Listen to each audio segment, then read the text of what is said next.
Telangana assembly ఎన్నికల్లో గెలుపు లక్ష్యంగా కాంగ్రెస్ పార్టీ ప్రచారంలోకి దూసుకుపోతోంది.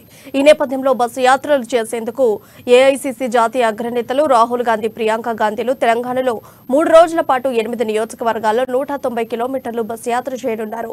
ఇక రాష్ట్రంలో బస్సు యాత్ర ఏ విధంగా జరగనుందనే దానిపై మరింత సమాచారం మా వరంగల్ ప్రతినిధి స్వామి అందిస్తారు.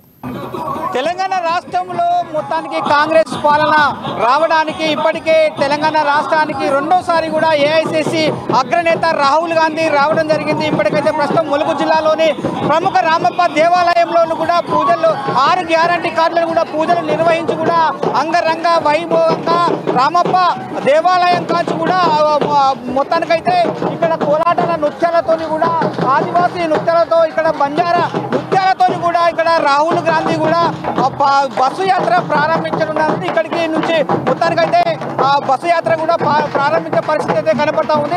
ఇక్కడ చూసుకోవచ్చు రాహుల్ గాంధీ అప్పటికే దేశ నేత రాహుల్ గాంధీతో పాటు కూడా పిసిసి చీఫ్ రేవంత్ రెడ్డి ఇక్కడ రామప్ప దేవాలయంలోని కూడా పూజలు నిర్వహించి కూడా ఇక్కడ మొత్తానికైతే రాహుల్ గాంధీతో మల్లు భట్టు విక్రమార్క, అదేవిధంగా కోమటిరెడ్డి వెంకటరెడ్డి కూడా ఉన్నారని చెప్పుకోవచ్చు. మొత్తానికైతే ఇక్కడ రామప్ప దేవాలయం నుంచి కూడా ఇప్పటికీ బస్సు యాత్ర ప్రారంభమైన నేపథ్యం అయితే కనపడుతుందని చెప్పుకోవచ్చు. కానీ తెలంగాణ రాష్ట్రంలోనూ కూడా 6 గ్యారంటీ కార్డులను కాంగ్రెస్ ప్రవేశపెట్టింది. ఇప్పటికే ఇంటింటికి తీసుకుపోవడానికి కూడా 6 గ్యారంటీ కార్డులను కూడా ఇక్కడ పూజలు చేసి కూడా అక్కడి రామప్ప దేవాలయం నుంచి కూడా రాహుల్ గాంధీతో పాటు కూడా చీఫ్ రేవంత్ రెడ్డి కూడా మొత్తానికైతే మల్లు భట్టు విక్రమార్కతో పాటు కూడా ఇక కోమటిరెడ్డి వెంకటరెడ్డి వాళ్ళందరూ కూడా బస్సు యాత్రలో బయలుదేరుతున్న పరిస్థితి ఇక్కడి నుంచి రామప్ప దేవాలయం కాంచి కూడా బయలుదేరే నేపథ్యం అయితే కనపడుతుంది. మరికొద్ది క్షణాల్లో కూడా భారీ బహిరంగ సభలో కూడా ఇక్కడికైతే భారీ బహిరంగ సభకు కూడా పోనున్న నేపథ్యం అయితే కనపడుతుందని చెప్పుకోవచ్చు. ఇప్పటికే కాంగ్రెస్ నేతలు రాహుల్ గాంధీ రాకతో కూడా కాంగ్రెస్ నేతలు అయితే ఒక జోష్ నింపిందని చెప్పుకోవచ్చు. రాహుల్ గాంధీ రాకతో కూడా మొత్తానికైతే తెలంగాణ రాష్ట్రంలోని కూడా ఇప్పటికైతే కాంగ్రెస్ గ్రాఫ్ పెరిగిందని చెప్పుకోవచ్చు.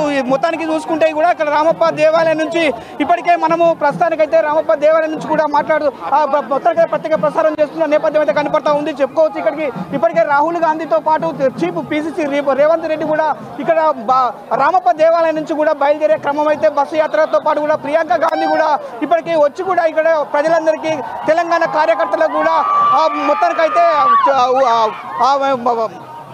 సంబరాలు చేస్తున్న పరిస్థితి కనపడతా ఉంది. ఇప్పటికీ ప్రియాంక గాంధీతో పాటు కూడా జాతీయ నేతలు అయితే రాహుల్ గాంధీ, ప్రియాంక గాంధీ, రాష్ట్ర నేతలు అయితే మొత్తానికైతే రేవంత్ రెడ్డి సమక్షంలో కూడా ఇక్కడ భారీ బందోబస్తు నడుమ కూడా మొత్తానికైతే రామప్ప దేవాలయం నుంచి బయలుదేరుతున్న పరిస్థితి కనపడతా ఉంది.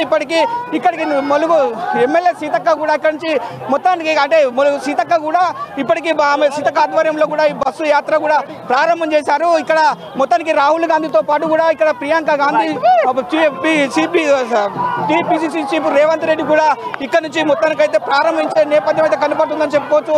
కానీ ఇప్పటికైతే మొత్తానికి కాంగ్రెస్ జోష్ చాలా రాహుల్ గాంధీ రాకతో కూడా పెరిగిందని చెప్పుకోవచ్చు. ఇప్పుడు ప్రస్తుతానికైతే రామప్ప దేవాలయం నుంచి భారీ బహిరంగ సభకు కూడా ఇక్కడి నుంచి బస్సు యాత్ర ద్వారా కూడా బయలుదేరుతున్న పరిస్థితి కనపడుతుంది. మొత్తానికైతే రాహుల్ గాంధీ రాకతో కూడా రామప్ప దేవాలయం నుంచి అయితే కాంగ్రెస్ కార్యకర్తల యొక్క జోష్ పెరిగిందని చెప్తున్న పరిస్థితి కనపడతా ఉంది. కెమెరా పర్సన్ బాలుతో స్వామి, అమ్మాను, వరంగల్.